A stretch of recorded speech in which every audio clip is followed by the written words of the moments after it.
It's not just a Mi'kmaq issue. This is an issue for all Nova Scotians. Tonight, arrests at the Alton Gas site as RCMP move in on water protectors. I think it represents our university's commitment to support the rights of Indigenous people and to pursue reconciliation. A Winnipeg Mennonite university is showing support for Bill C-262. In this exhibit, what they're going to see is works that feature and highlight the role of women and waterways on the coast. And the Bill Reid Gallery showcases art honoring women water protectors on the West Coast.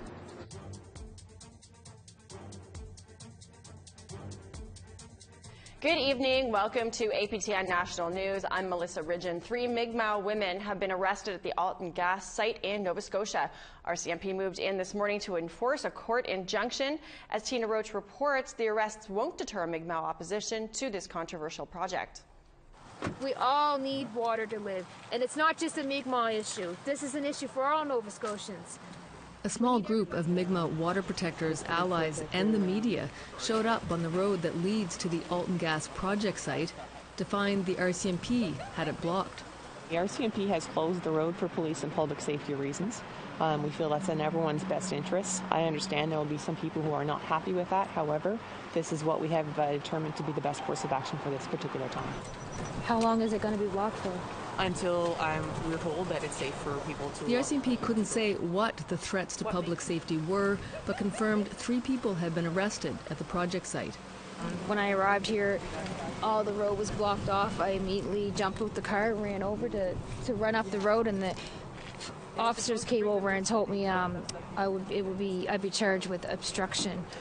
No official word yet on who was arrested or what the charges are.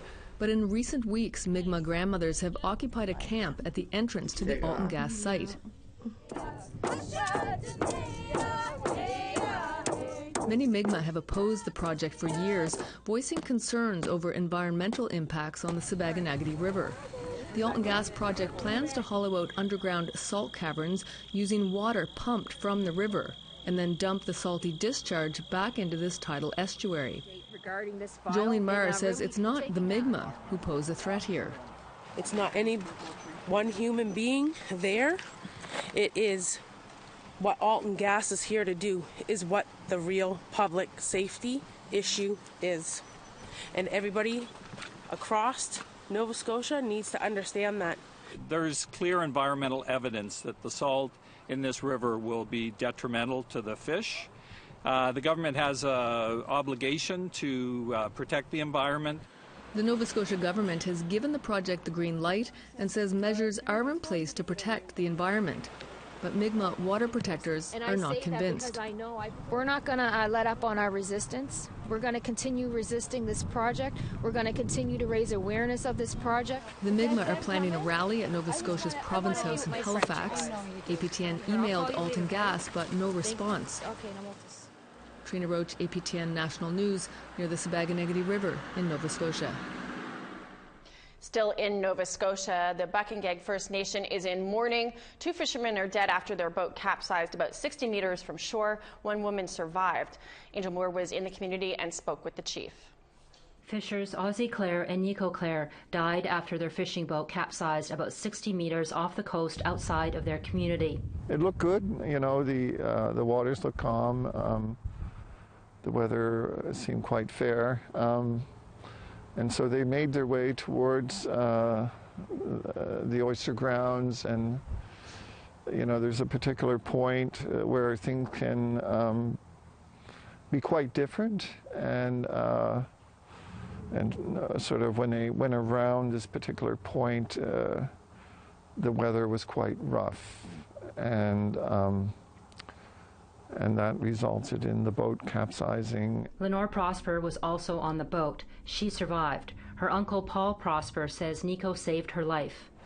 They were with the boat, as far as I understand, for a bit, and then realized that they should make it to shore, and so they swam together, and it really was him that really helped her to survive. Nico's body was found about 3 meters from the shore. Ozzy's body was recovered near the boat. Both were unresponsive and pronounced dead that evening. The community is getting help. Eskazoni First Nation sent their crisis team to help the community at the health center. Ozzy and Nico Claire will be dearly missed by certainly people throughout our community, but throughout our surrounding communities, throughout the Mi'kmaq Nation and beyond. The community has been in the oyster fishery for about 5 years. It's just an incredible initiative, and you know it will continue in time. We just need to take a pause. And all three were wearing life jackets. The Transportation Safety Board is investigating. Angel Moore, APTN National News, Sipekne'katik, Mi'kmaq Nation. Yesterday, a group of Indigenous women leaders called for immediate action. They want the federal government to stop sex discrimination in the Indian Act when it comes to transferring status to children. Bill S3 is supposed to do just that, but full implementation is waiting for a future consultation report by Crown Indigenous Relations. NDP MP Georgina Joliboy asked the Prime Minister, Justin Trudeau, about this issue in question period today. Mr. Liberal still discriminates against hundreds of thousands of First Nation women across Canada. First Nations women and their children still don't have the same right to Indian status or the right to transfer their status like First Nations men. This is a violation of their human rights, and it denies First Nations women dignity.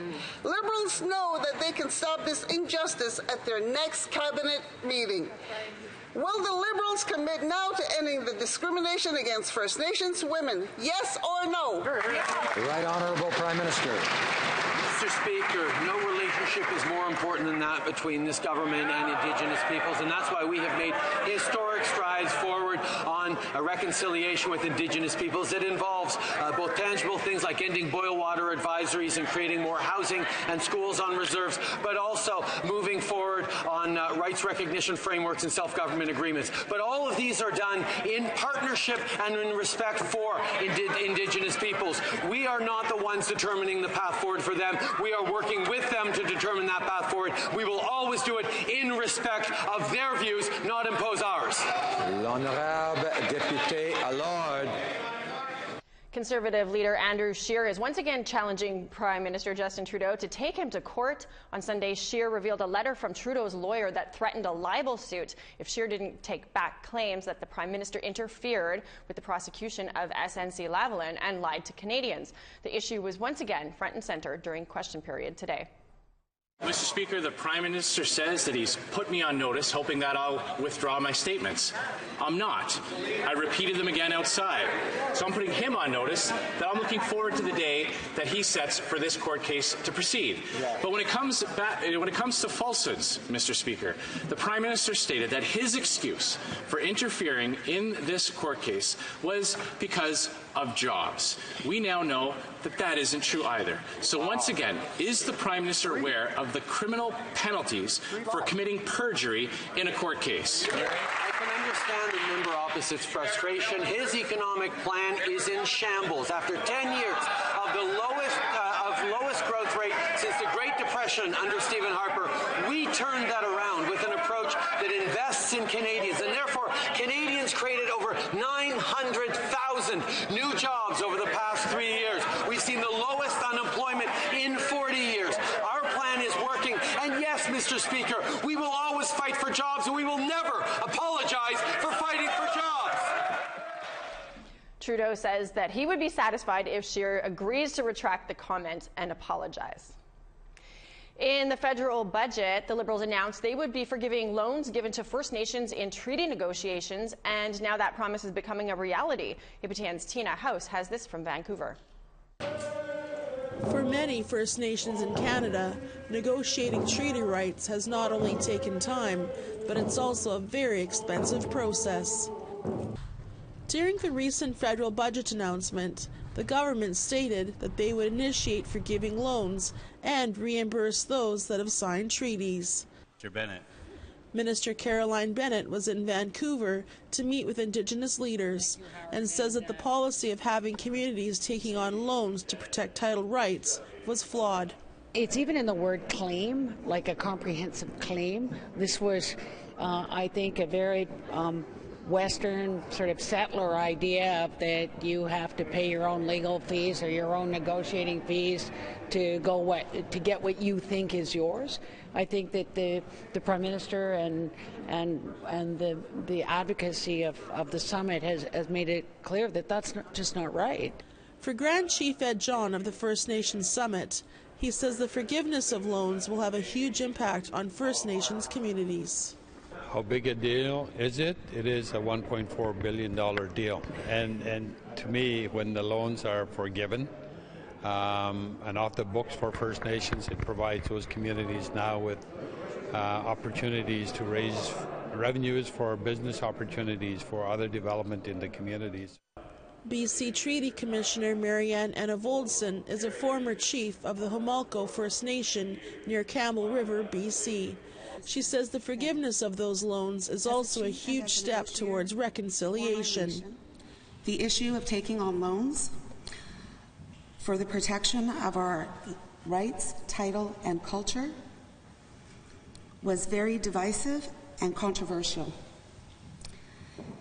It was counterproductive to all of our efforts to advance our treaties. Minister Bennett says that going forward, government is committed to doing things better. These kinds of conversations, discussions about recognition and implementation of rights should be done and paid for by Canada. that it is now going forward contribution agreements where we pay for what it will take to be able to be able to reach an agreement and nation to nation rebuild the nations. Minister Bennett says that there are just a few more steps within government to finalize the details, but letters should be going out to affected communities shortly. Tina House, APTN National News, Vancouver. It's time for us to take a quick break, but when we come back, a Mennonite university is pushing for Indigenous rights recognition. We'll tell you all about it, but first, here's tomorrow's weather forecast. Starting off on the east coast, we've got 4 and rain in St. John's, 3 and rain in Halifax, 0 for Happy Valley Goose Bay, -3 and sunshine in Nain. Val-d'Or is -3 for Rouyn-Noranda as well. Peterborough, mix of sun and cloud and 6. Ottawa, mix of sun and cloud and 5. Big Trout Lake is -5 and sunny. +2 for Thompson, -2 for God's Lake. Lots of sunshine up in northern Manitoba. Gimli and Winnipeg are in at 5 with mostly sunny skies. 4 and sunny in Brandon. 8 for Saskatoon and Swift Current and sunshine. Rain in Buffalo Narrows and 7 degrees, and snow in Uranium City with 3 degrees.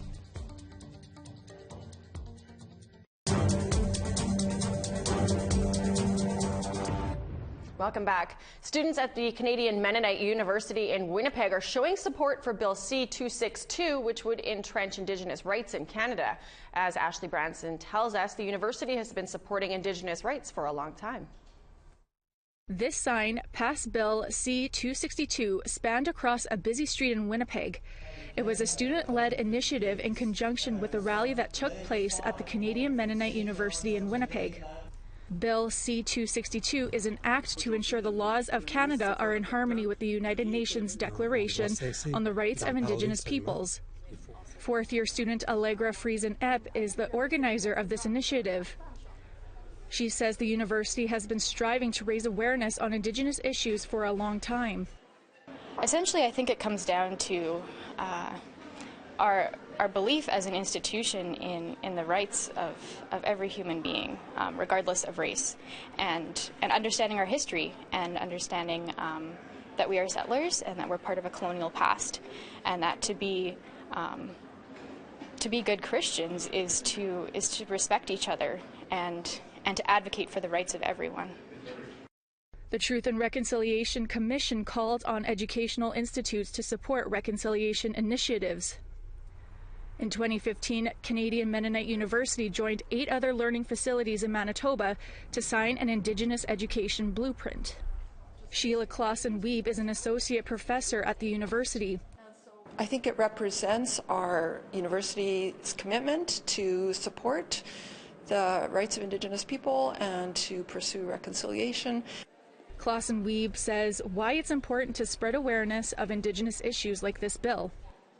I think it is the right thing to do. Canadians have for too long treated Indigenous peoples unjustly. We have, as Canadians, taken their land and their children and their culture, and it is time to start making amends. First-year student Catherine Penner says this bill is a step towards reconciliation.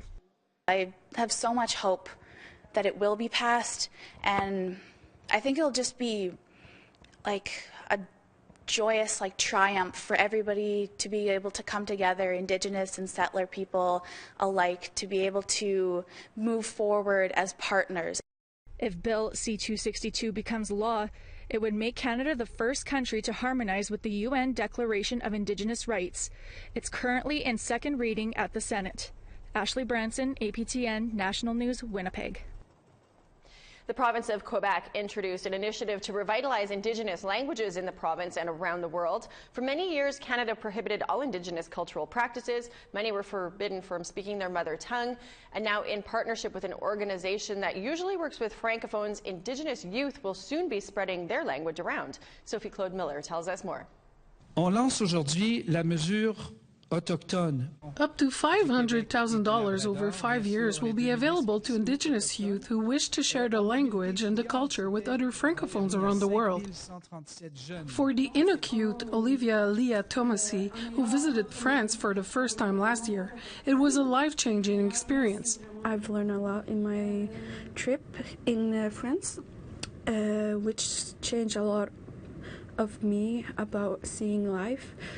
So I think it is really important that people can have experience like that, and it's really good that they have programs like this for Indigenous people to be able to travel and learn and to bring their knowledge with them. Thomasy says that without Logic's program, she would have never have gone to France. She says her trip to France was worth it for her and the people she talked with. When I was in France, I got questions like why my name is Olivia and not Wild Wolf of the Night in Inuktitut. So as Indigenous people, we are seen in some kind of folkloric way around the world, or a lot of stereotypes. So when we travel, we teach people that we are still alive today and that we are not primitives, and that our culture is really sophisticated. All the cultures of Indigenous people around the world are all sophisticated with their own beliefs and way of survival. Thomasy says her travel promotes the Indigenous culture in the most realistic way. Chief Ghislain Picard of the AFNQL also says this is good news. Indigenous languages, we all know that 2019 is the International Year, and to me, if Logic continues to support our peoples and our youth specifically, we have to be behind them. So to me, very good news for us, very good news for our youth, and very good news for our cultures. Quebec minister responsible for Indigenous affairs says she understands the battle Indigenous peoples face to keep their language. Je comprends les Autochtones quand ils veulent défendre leur langue, quand ils veulent avoir le droit de parler leur langue. Je les comprends totalement. Et oui, continuez à vous battre, continuez à parler votre langue. C'est notre richesse, c'est notre culture, autant pour vous que pour nous au niveau de la langue française. All agree that the fight to keep our languages is not over. Sophie-Claude Miller, APTN National News, Wendake. Time for another break, but we've got more news to come, and here's the rest of tomorrow's weather in the north and the west.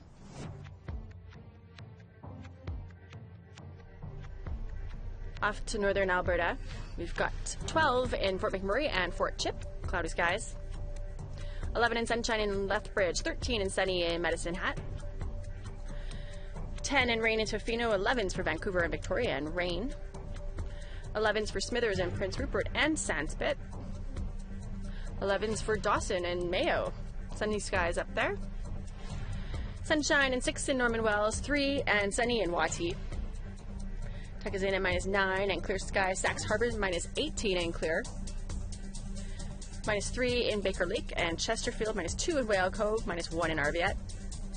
-11 in clear skies in Pangertung, -10 in Clyde River, and -9 in sunshine in Iqaluit.